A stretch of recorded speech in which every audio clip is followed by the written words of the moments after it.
안녕하세요. 저는 40대 중반의 학원 강사입니다. 제 인생을 돌아보면 남편이라는 인간은 늘 제게 지워지지 않는 얼룩과도 같았습니다. 아무리 닦아내려 해도 지워지지 않고 오히려 더 번져서 제 삶 전체를 더럽히는 그런 얼룩 말이죠. 이혼하지 않으려고 평생을 참고 또 참으며 살아왔는데요. 남편은 남들 앞에서는 아내에게 잘하는 호인인 척 굴었지만 집에서는 저를 돈 버는 기계 취급하는 이기심과 인간성을 보여줬습니다. 그러다 그 인간은 결국 제 친구, 아니 친구라고 부르고 싶지도 않은 그 여자 최미림과 붙어먹으며 제게 이혼을 요구하게 되었죠. 그런데 오히려 최미림과 바람이 났다는 걸 알았던 순간 저는 드디어 그 오랜 시간을 참고 참아왔던 이 지옥 같은 연극을 내 손으로 끝낼 수 있게 되었구나 깨달았습니다.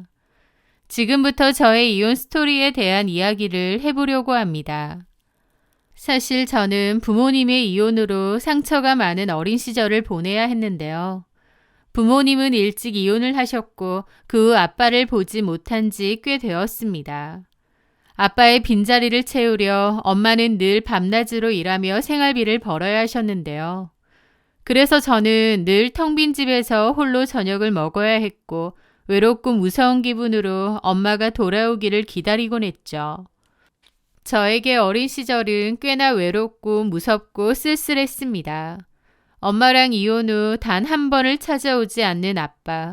다른 친구들이 부모님과 함께 평범하고 행복하게 지내는 게 그렇게 부러울 수가 없었어요. 그렇게 부모님의 이혼과 아빠의 빈자리는 제게 지울 수 없는 상처로 남았습니다. 그리고 엄마도 혼자서 생활을 책임져야 했기에 많이 버거워하셨어요.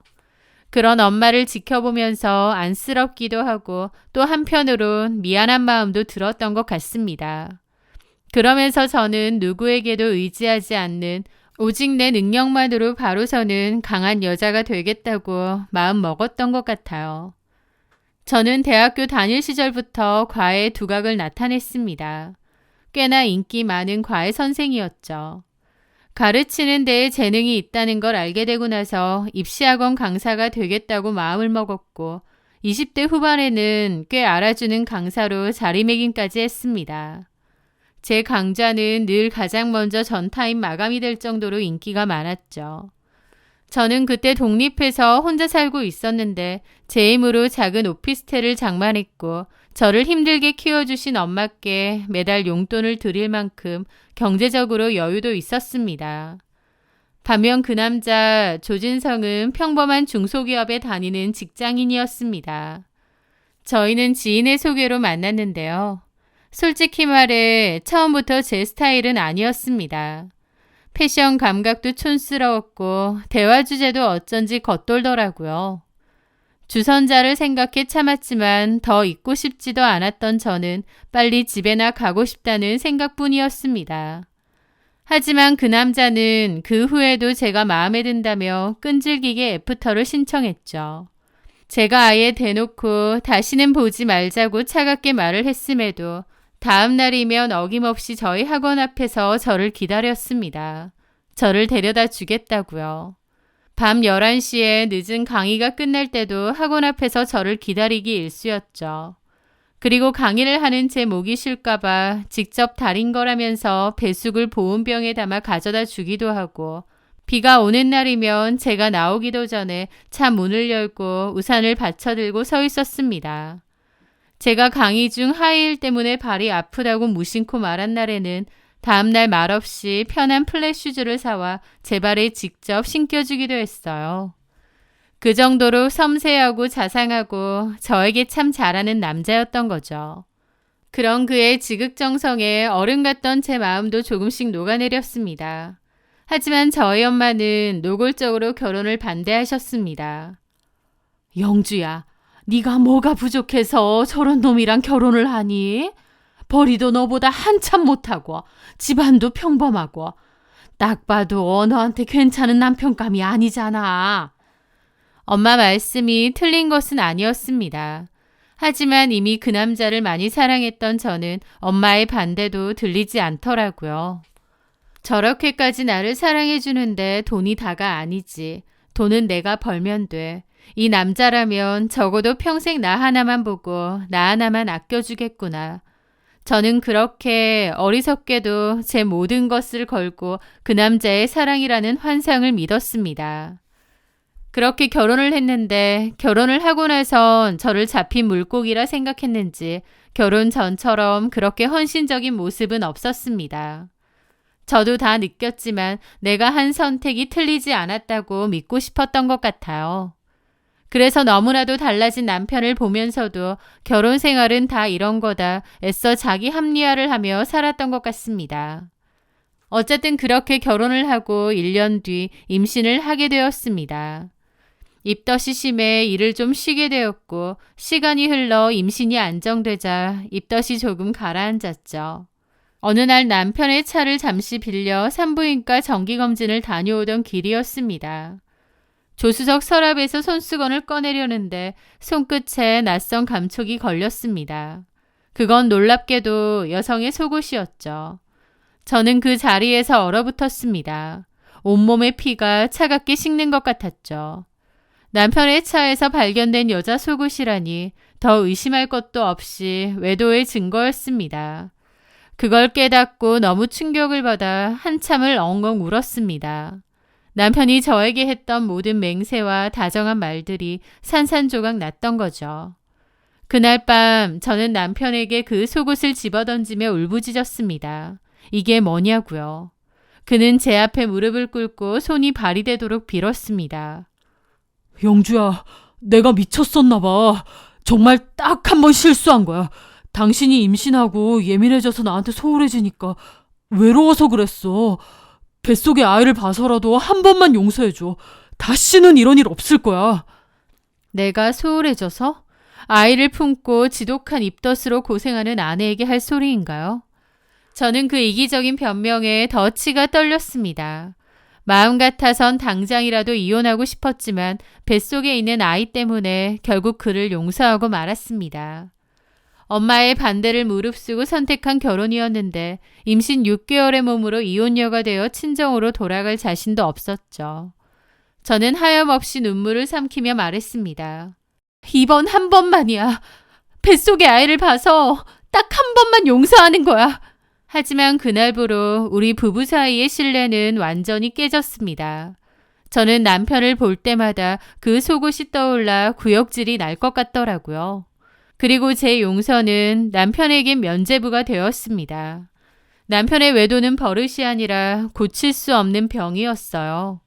그 후로 남편은 본색을 드러냈고 셀 수 없이 많은 여자들을 돌아가며 만났거든요. 야근이다 회식이다라며 늦게 들어오는 날이면 그의 셔츠에서는 어김없이 낯선 여자의 향수 냄새와 화장품 자국이 묻어나왔습니다. 제가 증거를 막 찾아 헤맨 건 아니지만 남편이 이런저런 여자들과 만나고 저를 속인다는 건 자명한 일이었죠. 그러면서 제 속은 이미 까맣게 썩어 문드러져 있었습니다. 그럼에도 저는 이혼하지 않았습니다. 갓 태어난 딸아이 때문이었죠. 저 역시 이혼 가정에서 자랐고 아빠의 빈자리를 느끼며 친구들의 화목한 가정을 부러워하며 자랐습니다. 그 상처가 제게 얼마나 깊은지 누구보다 잘 알고 있었죠. 그래서 제 딸에게만큼은 무슨 일이 있어도 그 끔찍한 상처를 물려주고 싶지 않더군요. 그래서 저는 차갑게 결심을 했습니다. 그래, 언젠가 이혼은 할 거지만 지금은 아니다. 내 딸이 적어도 성인이 될 때까지, 그때까지만 이혼을 유예하자, 라고요. 저는 제 딸을 위해 아주 오랫동안 이혼을 미루기로 결심했습니다. 그렇게 생각하니 제 마음도 한결 가볍고 낫더라고요. 남편에 대한 애정과 믿음이 없이 그냥 산다라고 생각하니 훨씬 나았던 거죠. 그러면서 저는 남편에겐 티내지 않고 그 모든 증거들을 차곡차곡 모았습니다. 남편은 제가 모든 것을 포기하고 아이 때문에 발목 잡혀 산다고 생각하겠지만 사실 저는 딸이 성인이 될 그날만을 기다리며 남편을 남처럼 생각하면서 아주 오랫동안 이혼을 염두에 두고 살았던 거죠. 당연히 차가운 저희 태도를 남편도 눈치챘고 저희는 쇼윈도 부부처럼 냉랭한 사이로 그렇게 지내게 되었습니다.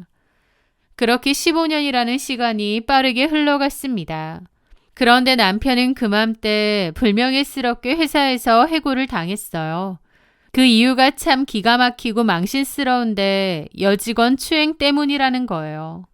남편은 도리어 자기가 꽃뱀한테 물린 거라고 재수없게 걸렸다고 하는데 자기가 무슨 짓을 했는지에 대한 반성은 단 1도 없고 그저 운이 나빴다고 억울해 하더군요.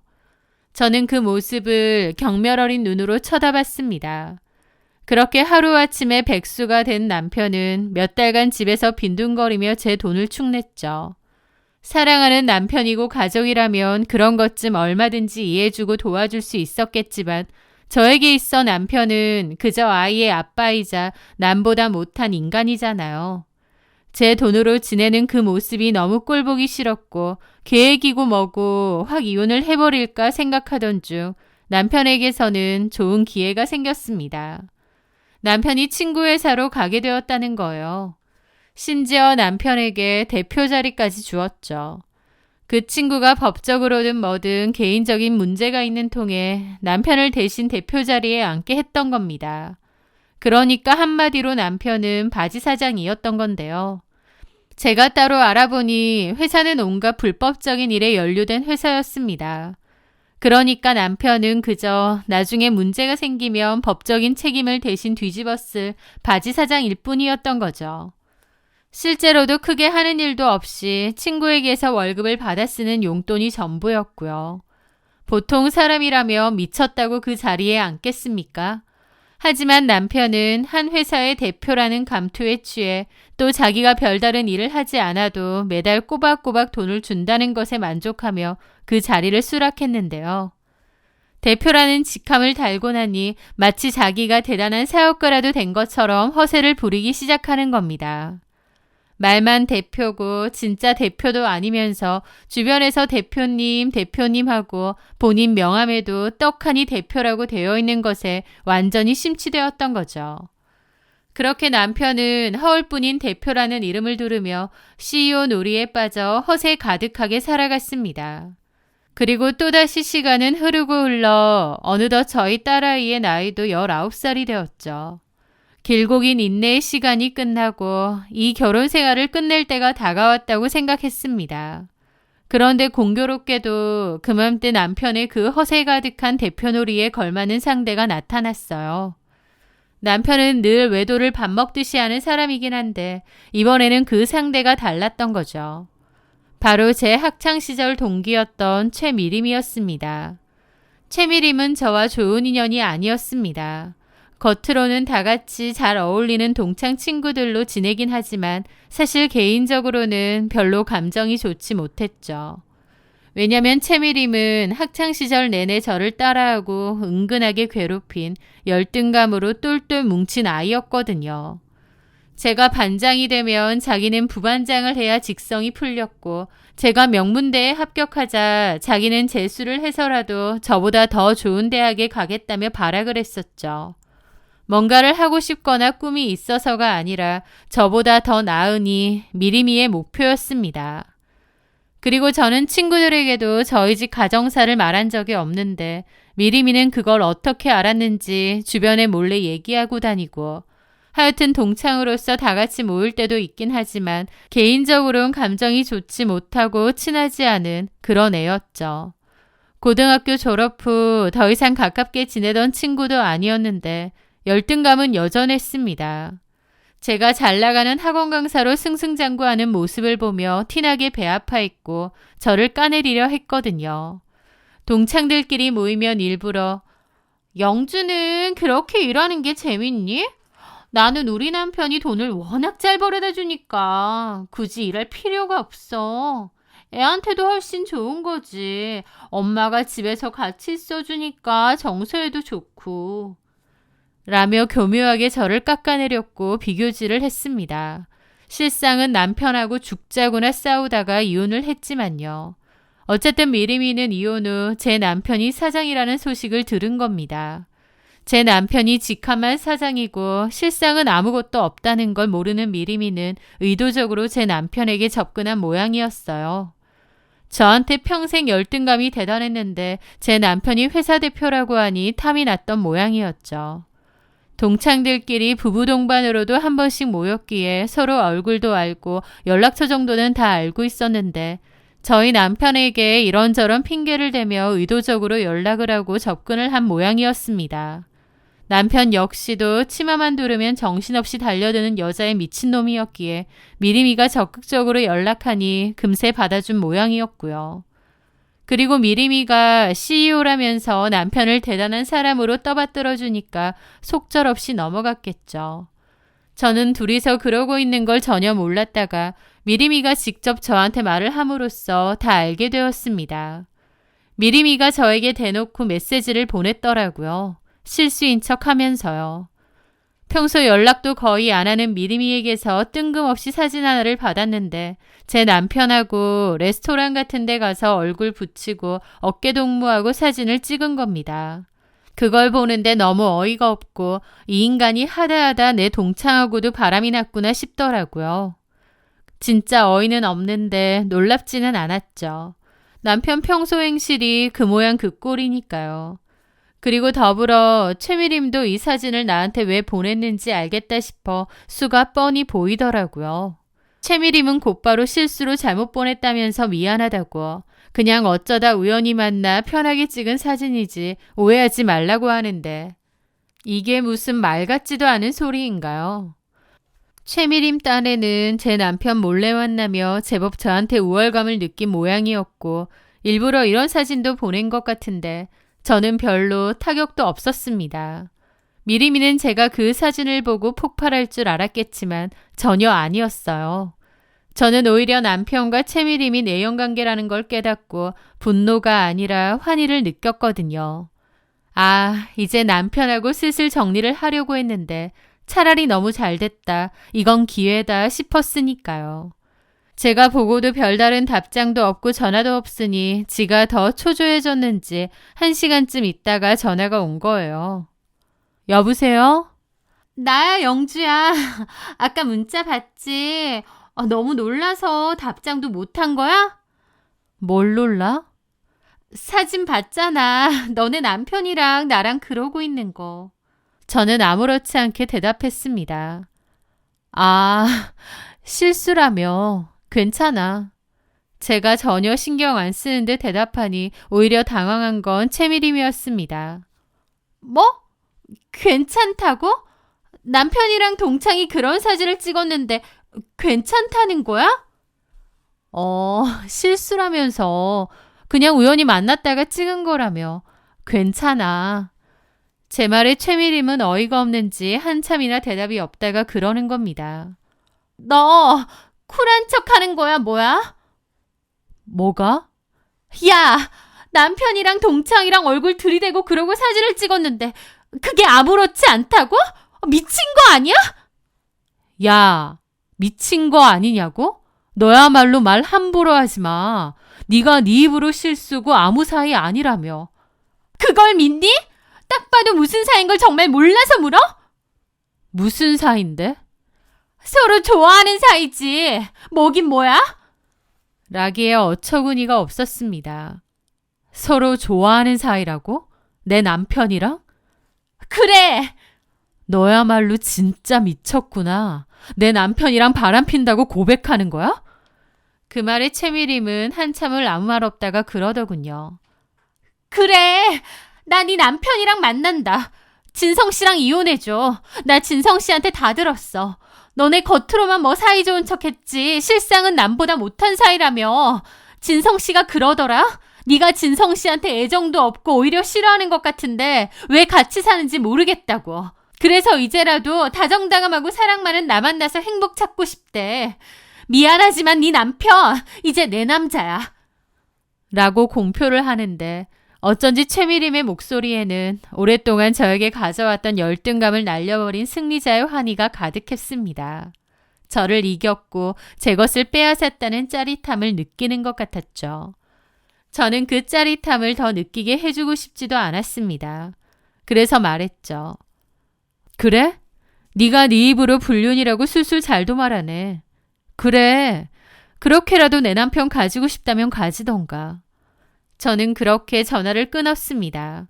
그리고 남편에게 전화를 했고 미리미와의 통화 내용에 대해서도 다 얘기를 했죠. 남편 역시도 이혼을 하겠다고 했고 제가 자기를 무시하고 남처럼 대했다며 제가 유책이 있는 거라고 말도 안 되는 소리를 하더라고요. 그러면서 최미림은 자기를 인정해주고 존중해주는 여자라면서 이제라도 그런 여자랑 살겠다고 하는 겁니다. 그 말에 제가 그랬죠. 최미림이 당신이 바지 사장인 걸 알고도 그렇게 존중하고 인정해줄까 모르겠네. 그 말에 남편도 움찔하더라고요. 남편은 오랫동안 대표라는 직함이 주는 그 권위를 이용했고 본인이 허울뿐인 바지 사장인 게 드러나는 걸 제일 두려워했습니다. 특히나 남편에게 최고라고 해주는 최미림이 그 사실을 안다는 건 더욱 싫었겠죠. 저는 최미림에게 말하지 않을 거라고 내가 원하는 조건으로 깨끗이 이혼하자고 했습니다. 저는 남편에게 합의금을 요구했고 남편은 처음에는 싫다고 했습니다. 저는 그러면 하지 말라고 소송으로 가겠다고 했어요. 여태까지 모은 증거들 보여주면서 나는 얼마든지 당신 이길 수 있다고 했죠. 남편은 제가 그 기나긴 세월 동안 증거를 모았다는 것을 알게 되고 아는 지인인 변호사와 상담도 한 모양이었습니다. 자기한테 별로 유리할 게 없다는 걸 알았는지 고민 끝에 제 제안을 받아들였죠. 그렇게 저는 남편에게 거액의 합의금을 받아내며 무사히 이혼을 하기로 했습니다. 저는 어차피 이혼할 계획이었는데 합의금까지 덩달아 생긴 거죠. 그렇게 이혼을 하고 난 뒤 남편과 최미림은 보란 듯이 동거를 시작한 것 같았습니다. 협의 이혼이 채 마무리도 되기 전에 최미림은 자기 SNS에 드디어 되찾은 내 행복, CEO 남친, 이제 꽃길만 따위의 사진까지 올리고요. 그리고 저는 그들이 샴페인을 터뜨리고 있던 바로 그 순간 최미림에게 상간년 위자료 청구 소송 소장을 날렸습니다. 최미림과 직접 통화한 증거 녹음과 함께요. 그 소장을 받아든 최미림은 바로 전화가 왔죠. 잔뜩 화가 나서요. 이게 무슨 짓이야 너. 진성 씨한테 소송 안 한다고 하고 합의금 받았다며 이 사기꾼 같은 년아. 최미림은 전화를 붙들고 악을 썼습니다. 저는 차갑고 느긋하게 대답했죠. 뭔 소리야. 조진성하고 이혼 합의를 해준 거지 소송 안 한다고 한 적은 없는데? 조진성이 준 돈은 일종의 정신적 피해 보상에 대한 합의금 같은 거지. 이 소송은 조진성의 아내로서 너에게 청구하는 법적인 위자료고 두 갠 별개지. 미리마, 아무리 멍청해도 이런 것까지 설명해줘야 되니? 야! 돈 받았으면 됐지 이렇게까지 한다고? 너 미쳤니? 최미림은 전화를 붙들고 악을 썼지만 이미 늦었습니다. 최미림은 빼도 박도 못할 증거로 상간녀 소송까지 당하게 된 거죠. 지가 지 입으로 제 남편하고 바람피웠다고 술술 불었으니까요. 그런데요, 진짜 클라이맥스는 아직 시작도 하지 않았습니다. 남편과 최미림은 저한테 따지겠다며 저희 집으로 오겠다고 하더라고요. 저는 그러라고 했습니다. 그러면서 동시에 그 여자에게도 전화를 했습니다. 조진성 만나게 해줄 테니 집으로 오라고요. 얼마 뒤 현관문이 열리고 남편과 최미림은 씩씩거리며 들어왔습니다. 저한테 따지려던 차인데 곧 거실 소파에 앉아있는 한 여자를 보고 그대로 멈칫했죠. 아니, 네가 여길 왜? 최미림은 어리둥절하게 묻더라고요. 저 여자가 누군데? 그래서 제가 대신 대답해 주었습니다. 누구긴 누구야. 그럼 조진성한테 내 연녀가 너 하나인 줄 알았니? 뭐라고? 네, 사실 이혼을 준비하던 때에 저에게 한 여자가 찾아왔습니다. 그 여자는 배가 남산만하게 불렀고 자신을 홍은주라고 소개했습니다. 남편 회사 1층에 있는 카페 직원이었는데 남편하고 친하게 지내다가 눈이 맞았다고 하더군요. 알고 보니 남편은 홍은주에게도 아내가 의부증이 심해 별거 중이다 라고 거짓말을 하며 내연의 관계를 맺어왔던 거예요. 그런데 홍은주가 임신을 하자 자기도 이혼하고 싶은데 아내가 이혼을 안 해준다며 거짓말을 하면서 미뤄오다가 감당이 안 됐는지 연락을 두절한 겁니다. 홍은주는 그래서 저를 찾아왔던 거고요. 제 말의 상황을 파악한 최미림은 눈이 돌아서 남편의 뺨을 후려쳐버렸습니다. 이 개자식아! 너 나만 사랑한다며! 이 애는 또 뭐야? 아니, 그게 아니라 저 여자는 그냥... 사장님, 저한테 어떻게 이러실 수 있으세요? 저더러 결혼하자고 하셨으면서 임신하고 나니 잠수 타버리고 그리고 사모님은 이분이던데 이 여잔 또 뭐예요? 뭐긴 뭐야. 이 남자 와이프 될 사람이지. 넌 뭔데? 어디서 굴러먹던 게... 뭐가 어째?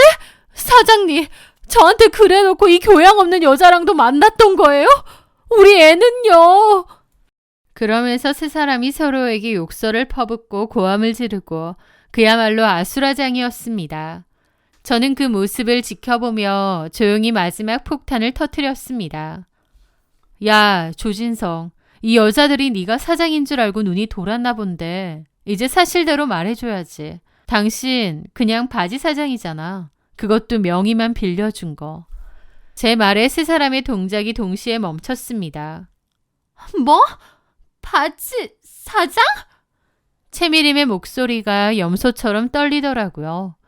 능력 있는 사업가인 줄 알고 내 남편을 작정하고 뺏은 건데 사실은 허울뿐인 월급 몇 푼 받는 바지 사장이었다는 사실을 이제야 깨달은 거죠. 그 두 여자가 황당하고도 살벌하게 제 남편을 쳐다보며 해명을 요구하는데 남편은 아무 말도 못하고 쩔쩔매고 혼자 보기 아까울 정도더라고요. 그들의 인생은 나란히 나락으로 떨어졌습니다. 최미림은 속았다는 분노에 회사로 쳐들어가 난리를 쳤고 그 여파로 최미림은 남편 말고 진짜 사장인 남편 친구에게 명예훼손과 업무방해 등으로 고소를 당했다고 했습니다. 그리고 남편이 자기 회사 대표라고 하고 다니면서 여기저기 말도 안 되는 계약하고 다니며 돈까지 떼먹은 정황이 많았나 본데 진짜 사장이었던 남편 친구가 결국 남편을 고소했죠. 그렇게 고소 파티가 이어지는 가운데 저는 홍은주 씨에게도 상간녀 소송을 걸어 승소했습니다. 어쨌든 홍은주 역시 아내가 있는 것을 알면서도 제 남편과 놀아난 거니까요. 모든 것을 잃은 전 남편은 결국 빚더미에 올라앉았고 당연히 그 회사에서도 잘리면서 그 허울뿐인 대표 자리도 뺏겼습니다. 최미림은 저에게서 잘난 남편을 빼앗은 줄 알았겠지만 사실은 저도 안 가질 쓰레기 더미를 자처해서 가진 것뿐이었죠. 위자료라는 돈까지 지불하고요. 저는 그 제 딸과 함께 남편이 준 합의금과 최미림, 홍은주로부터 받은 위자료를 보태 더 넓은 집으로 이사했습니다. 그리고 그 제 이름 석자를 건 학원도 차리면서 새 출발을 시작했습니다. 이제 제 옆에는 저를 무시하는 남편 대신 저를 세상에서 가장 존경하고 사랑해주는 딸아이가 있습니다. 오랜 시간을 기다린 제 복수는 그렇게 결국 끝을 내게 되었습니다. 어쩌면 그 오랜 기간을 참고 살았던 건 제가 너무 맹목적이었고 어리석었다는 생각도 들어요. 딸아이의 어린 시절에 이혼 가정이라는 상처를 주고 싶지 않았다고 했지만 어쩌면 딸아이를 위한 게 아니라 저 자신을 위한 행동이자 고집이었을지도 모르겠다 싶기도 하고요. 하지만 그 시간을 버텨냈기에 지금의 시간도 있는 게 아닌가 싶습니다. 이제 제 인생에 남편이라는 얼룩은 없습니다. 제 힘으로 얻어낸 이 평화로운 일상 속에서 저는 제 딸과 함께 그 누구보다 당당하고 행복하게 살아갈 겁니다. 제 길고 긴 이야기 들어주셔서 정말 감사합니다.